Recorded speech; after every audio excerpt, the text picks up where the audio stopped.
Maybe we should just go like end this and go see Fast and Furious. Fast. Is that a movie topic? It's not a movie topic. I know there's some press images that came out. There's Shaw and Hobbs yeah. coming out. Have you heard the full title of that, by the way? No. It's Fast and Furious presents Hobbs and Shaw. That's almost bad as Lee Daniels, the butler. By the way, I worked for the producer on that, so I feel like I can. As much as I love the movie, it's as bad as it's Rogue One, a Star Wars story. Okay? Yeah, it's like. But seriously, the full title of that film is Fast and Furious presents Hobbs and Shaw. They should have done Hobbs and Shaw, a Fast and Furious story. Like they should have just ripped off Lucasfilm on that one. I'm into it. But I do have some topics lined up, but I know you want to talk about Spider-Man. Yeah. So I went in with high expectations. So full disclosure, I knew about this movie probably before anyone else did. So when we were at ArcLight, I did we used to do screenings all the time for companies that are like company screenings, right? So we did one for Sony where they were testing trailers out in front of like, I don't know if it was stockholders or shareholders or whatever. They're doing something where it's like, here are movies that no one knows about that are like it was a trade event or a company event or a company event, whatever. And so I got to watch all those trailers, and in that trailer was the first trailer, like 10-second teaser, I guess you could even call it a trailer, for this film. I remember you telling me about it and just being like, it's 10 seconds long and it's amazing. Yeah, it's awesome. So I've been like really high on this film since then, and really excited to see where it's going. And I love all the people involved. They have one of the best voice casts I've ever seen in an animated film. Like, it's great. So I went in with high expectations. I saw some of the previews before, and everyone's like hyping it up. And so, full spoilers for anyone that hasn't seen the movie. When it starts with the Comic Code Authority logo, I was like, I'm in. Yeah, I love that. I'm 100% in, right? And then it does the introduction of Peter Parker, which is Chris Pine, by the way. Yeah. So they do the full thing of like, he has a TV show. They use the old 60s Spider-Man theme song. They do the popsicle that everyone's eaten at least one of in their entire lives, right? Like all this stuff. And I was like, I'm totally in. And then they get to Miles, and then they have him sing Sunflower, which is like a Post Malone Swally song. And I love that song. Like, I think that song like speaks to me. And like, I didn't know that they were using that song for this movie. Oh, so you were just so I was just like, wait, hold on, this movie's hitting all my buttons. And so like from there, I was just like in. It's one of the few movies where they made it for you. Well, yes, but like it's one of the few movies where like I always love to discuss things like in the middle of the movie, or like I think when we were I think when we saw Force Awakens, I like leaned over to you and I was like, they're gonna run in and it's me, the Millennium Falcon. Like I'm just like, you know what I mean? And then like and they did it. It wasn't me, because I remember there was like 10 people in our group for Force Awakens, and I think you and I were like on opposite ends. Oh yeah, okay. So no, it was Jenny. So I was like, I like to lean over and be like, I think this is gonna happen. And then when I call it, I can be like, I called it, right? Like you gotta shoot your shot, right? You gotta. Yeah. So like I'm a big fan of doing that, right? And like this movie, I totally was just like in. I was like, I don't care.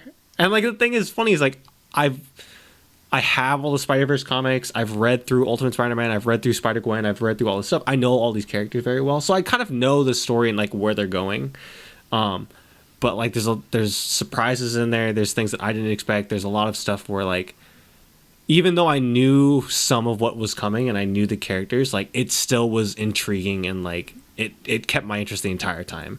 Flat out, this movie's special. Like I don't even know where to start. I walked out of the movie and was just like, this was like, I was expecting it to be good because I thought it looked good. I liked like the animation style and all that. Right. And I walked out and I'm like, this was way better than I thought it was ever going to be. Yeah, definitely. Like that's kind of the point I wanted to get across of like, I had high expectations walking in, and it like blew past all of my expectations. Yeah, and then like it walked away with like the Golden Globe, and I'm like, yeah. And the thing is, it's crazy. It's out in a year that Incredibles 2 came out and Wreck-It Ralph came out. Yeah. And, like, I don't care about any of those movies anymore. Like, yeah, I love them, but like it's not this one. Yeah, no, Spider-Man was special, and it's like everything from beginning to end just was pitch perfect. Yeah, like they hit on every joke. There was no, like, you walk out of a movie and you go, I feel like I could cut out like 30 minutes of that. Yeah. Right? There was nothing I could cut out. Every line hit probably the way they intended it to hit. Like, oh my God. Like, dude, the three parts that get to me every time, it's when Miles is running out with the monitor and he goes, good news, we don't need this. And he throws the monitor off, right? Like, stuff like that, right? Like, that's a little joke that hit me real hard. The Doc Ock reveal. The Doc Ock reveal is great. Yeah. Like, that whole sequence is great. But, like, the part where they're doing the eulogy, it's a real touching scene of Mary Jane giving the big speech of, like, anyone can be a hero, blah, blah, blah. And then Miles goes, he's counting on me. And the guy leans over and just, like, completely takes the air out of the room and goes, I don't think he means you, literally. But it was like, no, it is you, literally. It's so great. And then the third part was anything that Nicolas Cage did. Anything Nicolas Cage, like the Rubik's Cube stuff was great. Or he just was like, I don't get this. I don't get this. I'm taking this cube with me. I don't get it, but I will. And stuff like that, right? Or there's a throwaway line he has that I say it now all the time to Jenny, and like she doesn't. So Jenny hasn't seen the movie yet, so we're probably gonna go again on Tuesday, and I'm gonna take her to see it. So I'm curious to see from like because she's an artist and she's I made her read the Spider-Man comics because I thought she would love them, and she did. But she's not like a superhero or comic book fan or Spider-Man fan, but she enjoys the stories that have had her read. And she's an artist, so I'm curious to see how she reacts to the film. I know she'll love it. I'm curious to see if her reaction is as strong as is to me and my dad, who's like a lifelong Spider-Man fan, right? Yeah. Like I'm curious to see if she has the same connection to it. But like, dude, I've been saying it to Jenny. It's the moment where the Sinister Six come to Aunt May's house and they have the big brawl, and Aunt May said something like, can you guys take it outside? And Spider-Man Noir from the background, it's not even like focused on, it's just in the background says in the old 30s voice goes like, we don't pick the ballroom, we just dance. Like that's right. No, I loved because it's Lily Tomlin as Aunt May, and it just was like so not what you would expect for Aunt May, because we always like have this idea of Aunt May being like the loving, caring, frail old woman. Yeah. And nope, she's just like not having any of the shenanigans. Yeah. She basically is like the Alfred to it's awesome. She's like Peter Parker's Alfred.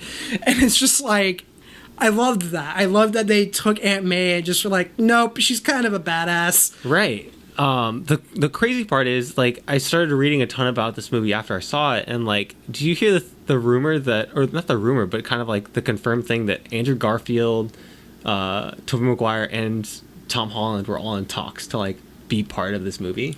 Really? Yeah. So like they were gonna do different like movie versions of them too. I was half wondering if they weren't gonna try to at some point in like a sequel do a combination of live action with animation. I would love that. Which would be. Because first off, like this, a lot of the Spider-Man stuff in MCU is all CGI. Yeah. So it wouldn't be too hard to put in MCU Spider-Man. No, absolutely and not. Do it. Marvel, do it. I mean, dude, I would have loved, like, and I kind of agreed. I think they decided not to put them in there because it would have taken away from too much. I think it would have taken away from this story, but I could see like, them doing in a it in sequel, the future. Like, dude, I would love to see Holland and Maguire and Garfield. It's just like together in a movie, because like the first just have Tobey Maguire go, oh, you did the dance too? Yeah. So like the funny thing is, like, the Spider-Man that they bring up, the first Spider-Man you see, so the Chris Pine Spider-Man, is like an amalgamation of all of the like basically everything they showed was like the Raimi trilogy, right? But like on a twist, right? Yeah. So like he's dancing in the red suit instead of the black one, right? When they're in the coffee shop and the car comes flying in, he doesn't grab Mary Jane and like dive forward. He just punches the car. Yeah. Right. The upside down kiss thing. Mary Jane's one upside down. Right? Yeah. Like, it's stuff like that. Like they played on it, but it was all in reference to it. Yeah, it's all the reference to the Raimi trilogy, which is great. I loved it. Yeah, but no, like that movie was just fantastic. Yeah, incredible. I was blown away by how much I loved that movie. Did you know they animated it on 1s and 2s too?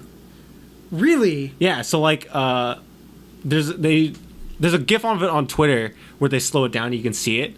But in the scene where they're running out of the facility with the computer, and Miles throws the bagel, right? So in that scene when they're running, Miles is animated on frames 1, 3, 5, 7. So he moves 1, 3, 5, 7, and then Peter animates and moves on 2, 4, 6, 8. Really? Yeah. So that's why it looks herky jerky, and it gives you. Well, it's a nice little. It's a nice effect. Yeah, it gives you like the comic booky kind of like stop motion looking kind of effect.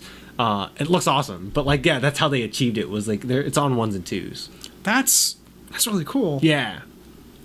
So, guess let's move on from Spider-Man into other things. Sure. What do you got? All right. So, it broke from an interview with Kevin Feige that they are saying that Endgame trailers will only feature they're not saying it's a hard first 20 minutes, but they're going to mainly have it be all content for the first 20 minutes. Which is, I would have thought the same thing too. I think Feige is the kind of producer who's kind of aware of that's how, like, the fan base wants to be able to go into the movie and not feel like these big moments have been spoiled by the trailer. Right. So you can't stop Sam Jackson, though. You heard about that, right? No. What did he do? Oh, he was doing an interview and he like spoiled some stuff. Of course. I mean, you're just going to put him and Mark Ruffalo on a stage together, and you'll probably get the entire movie. Well, like everyone knows about the rumors with Endgame, right? You know the rumors with the time travel stuff, right? Yes. Like everyone's aware of that. So someone, I forget who did the interview. You can look it up. They're asking Samuel Jackson about like, hey, what's it like being Captain Marvel? Like, what is Captain Marvel like as a character? Like, blah blah blah. And he goes into the big thing of like how powerful she is, like all the stuff we know, right? And then it sort of goes into like, well, remember she's one of the few characters in the MCU that can time travel and blah blah blah, and just kind of throws it in there, right? Oh shit! And like everyone's like, this changes things. Yeah, and so like confirms. But like he like just kind of threw it in there, right? And like, oh, okay. I don't know if you should have did that. I did not know that bit, but that totally takes things into account. That, I mean, everyone's theory was some form of time travel. Yeah, and like I would have expected it. Like everyone expected it to be Hank Pym and like the Pym particle tech. Yeah, going into like whatever all we know is somehow Ant-Man figured out how to get out of the quantum space. But so like I don't know, but like that, knowing that Captain Marvel can time travel makes it a lot easier to figure out, right? We're gonna have some time travel going on, but I do like the fact that that Feige's like, no, we're not gonna spoil anything, and I wish more marketing departments would function with that in mind. I get how in some cases, I think I told you what I wanted. I wanted them to not do anything with Endgame. Of just like, here's a poster, here's a teaser of what the logo looks like. That's all we're giving you for like 8 months. Endgame could get away with that. Yeah. I think even episode 9 could get away with that. But they're not going to do it because they want it on everyone's mind. Oh, yeah. They're not going to. But could you imagine the frenzy that people would go into of like, oh my God, what is this movie? Well, the other thing, because the thing too is, the moment that trailer hits, people like you and me are going to watch it multiple times. Figure it out. Like I think I've even done this with some Star Wars trailers. I'll go like frame by frame, try to like see if I can't glean anything about it. And just, I like the idea that if all I get is from like the very, very beginning of the film, that means I can go into the film and not feel like it's been taken away. I feel like Infinity War did that really well too. Like, I think even Infinity though War they did showed it well, a lot, I didn't feel like it hindered my experience at all. Yeah, because it's something I find interesting is if you go back and watch old movie trailers about how much they give away, even compared to trailers today. Yeah. And the theory I've heard and I agree with is back when those trailers were being made in like the 70s and 80s, because those are the main ones I watch, like the old Star Wars trailers. No one was going to be able to like download it and go frame by frame. Dude, so you would have to like go to the theater to watch that trailer, and you would forget so much because you couldn't just sit there and like surround yourself with that one piece of media for so long. The one that I made fun of recently, I might be getting this wrong. Someone has to correct me. When I went to go see Spider-Man, there was a movie trailer for, I think it's called A Dog's Way Home. Oh, you see the entire movie in the trailer. Yeah. Like, dude, okay, the dog gets back home at the end of the trailer. Yeah, we see it in the trailer. We see it in the sees trailer. The dog. And I'm like, well, this movie's over. But the thing that I felt crazy is in the theater, people are like, oh, that looks good. Let's go see that one. I'm like, you've already seen it. Yeah. I already know what that movie's about. We've seen the entire movie. It befriends a cougar, and that's it. Fights a wolf. Fights a wolf. It's over. We've seen the entire movie in the trailer. See, that's why I'm glad that Endgame, they're like, yeah, it's only be like the first 20 or so minutes. It's, I'm Thanos not gets the dog back home. Yeah. The dog shows up and Thanos is like, Gamora? Oh, you're not Gamora. Totally with it. But speaking of Avengers, apparently in a last-ditch effort to make the Oscars actually have something going on that's not just... Yeah, they're going to reunite the Avengers. They're going to try to reunite the Avengers. It's like, to just touch briefly on the Oscars, this is the only thing I've wanted to talk about was, I don't know if you saw this on Reddit, someone came up with, I think, the best solution to the hosting problem. I think they came up with it too late for them to do it, but I want it to happen next year. The Oscars hosted by the Muppets. Yes. I saw that. They basically broke it down, and I was just like, I will watch the Oscars now. Like, because here's the thing, even though I work in the industry, I haven't watched the Oscars in years. Oh. I watch like the monologue on YouTube the next day, but once I've done that and I've read all I can read who won, and I've accomplished basically the entire Oscar experience without actually having to watch it, I would watch the Muppets hosting the Oscars. Oh, yeah.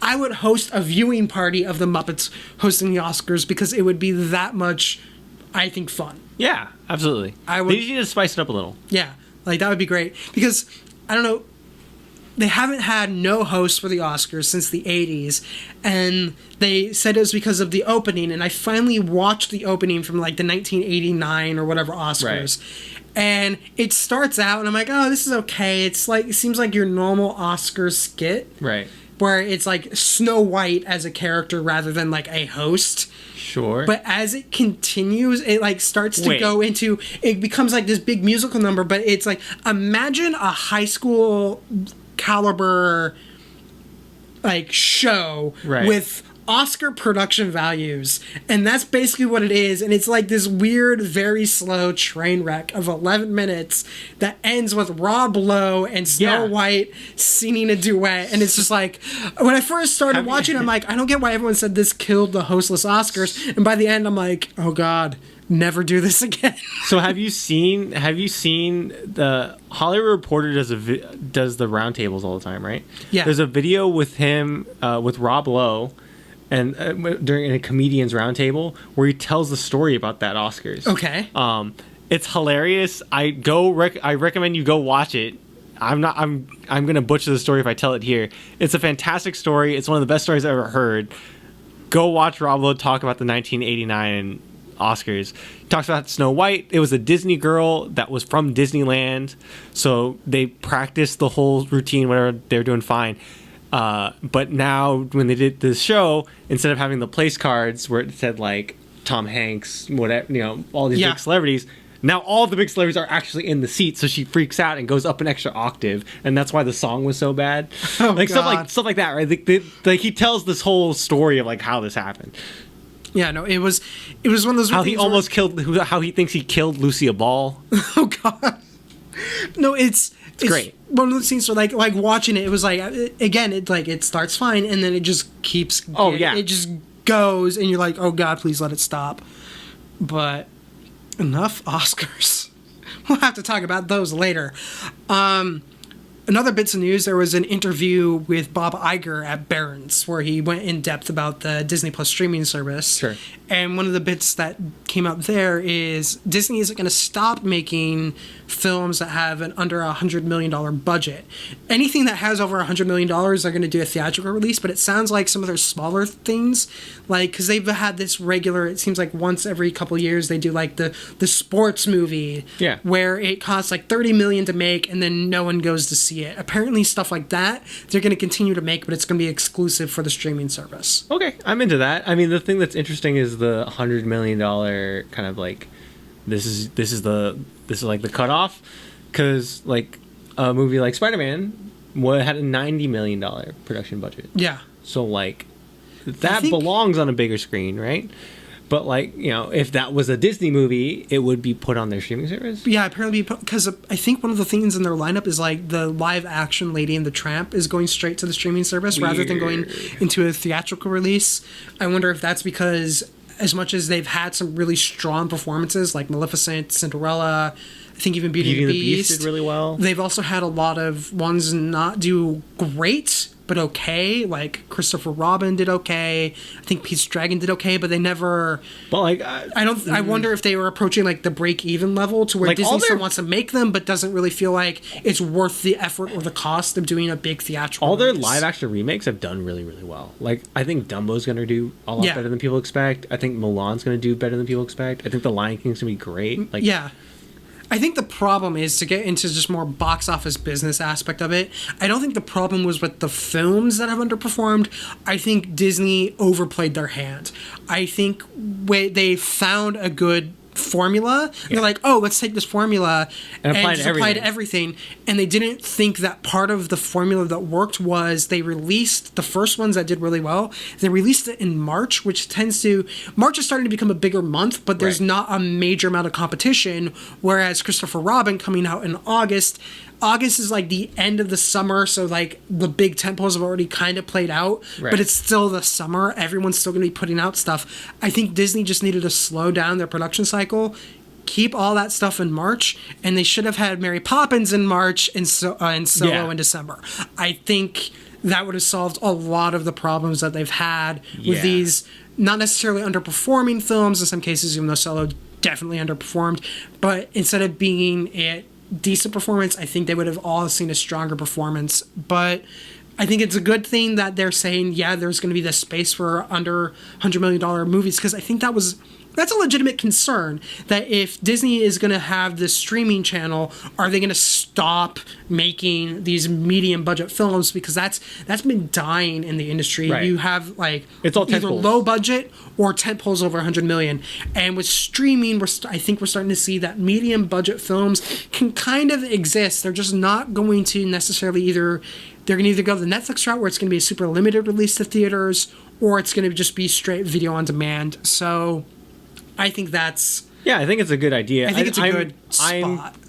Again, my thing is, I would be more comfortable if they took it case by case rather than having a hard cutoff of... I don't think it's going to be a hard cutoff, but that's basically what Iger said is that's going to be the a home for stuff like that. So, like, again, I'm hoping that they do take it case by case, because, like, again, like a movie like Spider-Man, Disney is capable of something like that at a lower budget.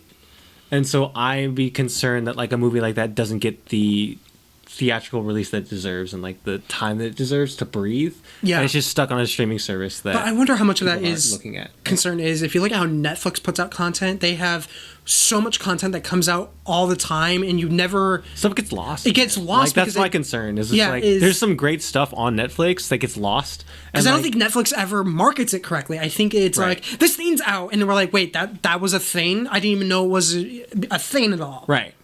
And so you first hear about the thing. Well, because I think Netflix runs into the problem of like thinking that something they're doing is bigger than it is. Yeah. Right? Like, where I always joke about if Valve just put out Half-Life 3 on the internet, right? Just shadow dropped it, like, here you go. Oh, the internet would break. Right.